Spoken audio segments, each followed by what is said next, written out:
So what's this vortex that we're talking about? The vortex is, you were source energy. That's the vortex.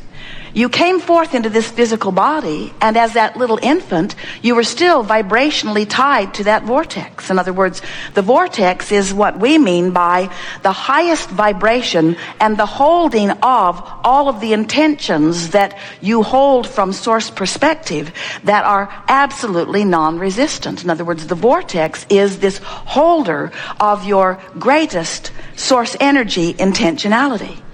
So the vortex existed before you were born. You were born, a part of your consciousness came into this body. The larger part of you remains in this non-physical vortex. So here you are in your physical body, sifting through contrast just like you intended to from your non-physical perspective. And when you know what you don't want, you shoot off a rocket of desire about what you do want, because in every conversation, in every point of focus, there is the side of the equation that holds more resistance and the side of the equation that holds no resistance. In other words, wanted and unwanted is part of every point of focus. So when you know what you don't want, you know what you do want, and you launch this rocket of desire, and this rocket of desire goes into your vortex where your inner being holds it. Your inner being becomes a vibrational match to this new request that you've set forth. Now, usually when you are launching these rockets of desire, you are not likely to follow them right into the vortex, because the whole reason that you launched the rocket to begin with is because you're focused upon what you do not want. That's what your practice is for a while. That's what your proclivity is. And so you're launching this rocket of desire, but you're nowhere near it. And so there is a vibrational separation. Separation is not the perfect word, but it makes the point. There's a vibrational difference between the request, the new and improved version of you, the expanded version of you, and what your practice thought is right here and now. And if there's too much expanse between who you've become and who you're being right now, you feel awful. If there's very little expanse between who you've become and who you're being right now, you feel pretty good. And when you're really a perfect match to who you really are, you feel so wonderful. You feel elation. You feel love. You feel appreciation. You feel really frisky. You feel vivacious. You feel full of yourself. You feel like romping. You feel, someone sent put a comment on one of the forums or posts about the new meditation CD we'll talk about here in a minute. And she said, my dog lies at my feet and listens with me, and then romps more joyfully than I've ever seen him romp. My dog is so affected by this meditation CD. And we say, that's possible. The dog could be picking up on the vibration of it, but more likely, the dog is reflecting back to you your improvement in your vibration. So now there are three things that indicate your vibrational relationship. There's your mood, there's what's manifesting, and there's the way your dog is behaving. It lets you know how you're doing too.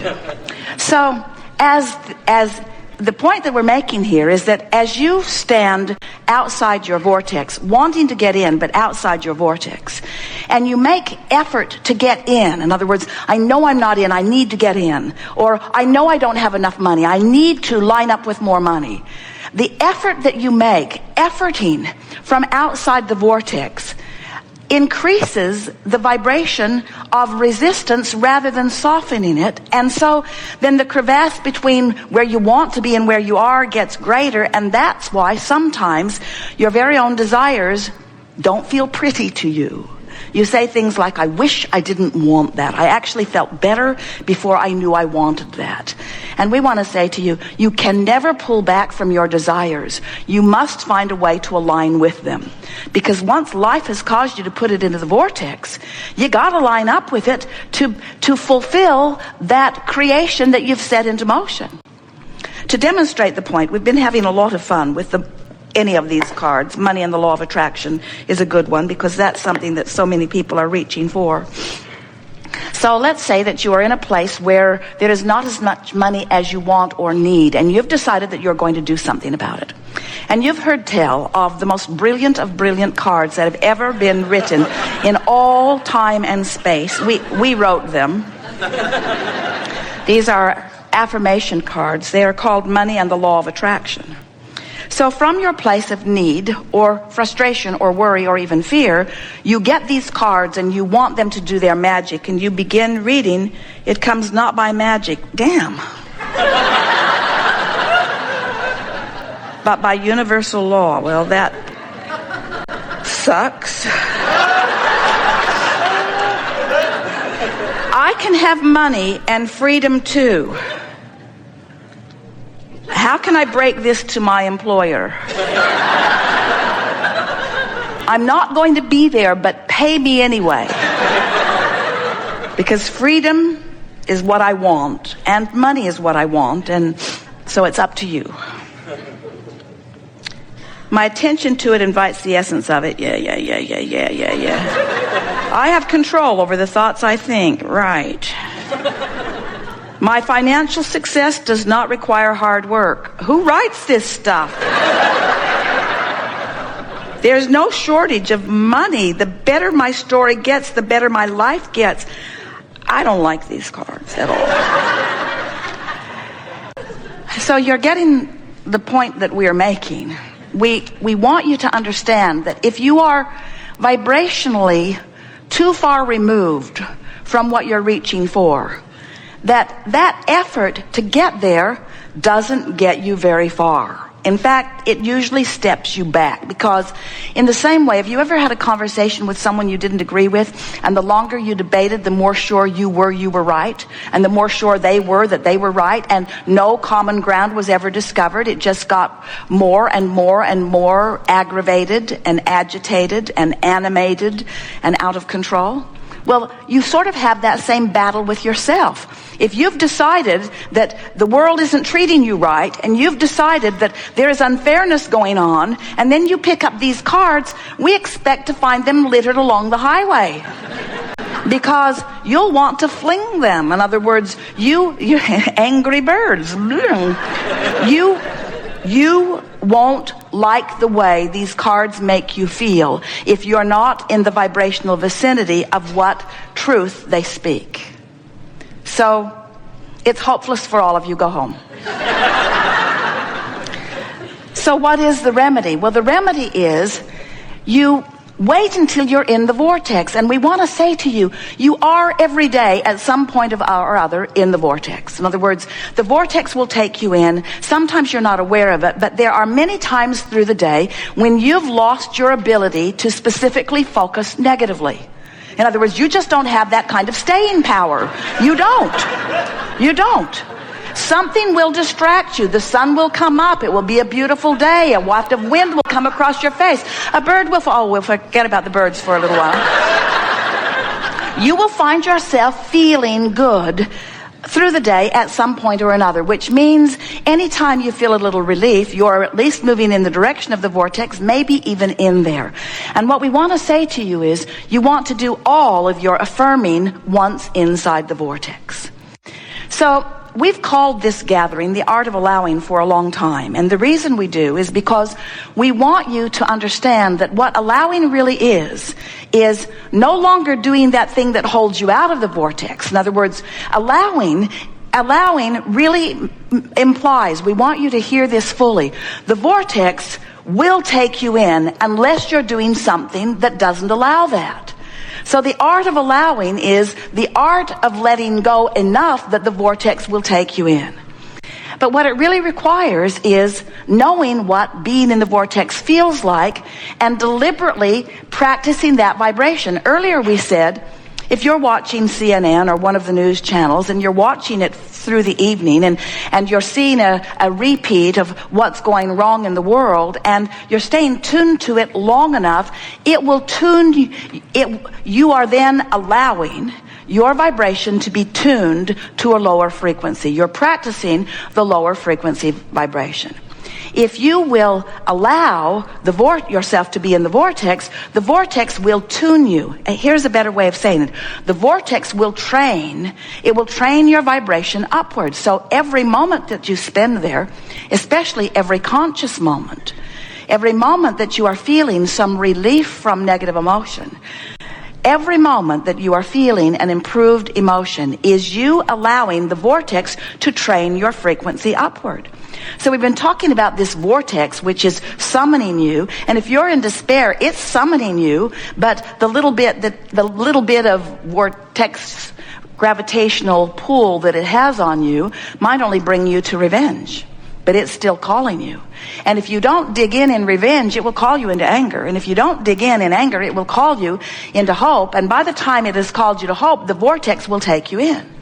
So what we're suggesting to you, because as we feel you here in this room, your normal vibration is not one of despair or revenge or anger.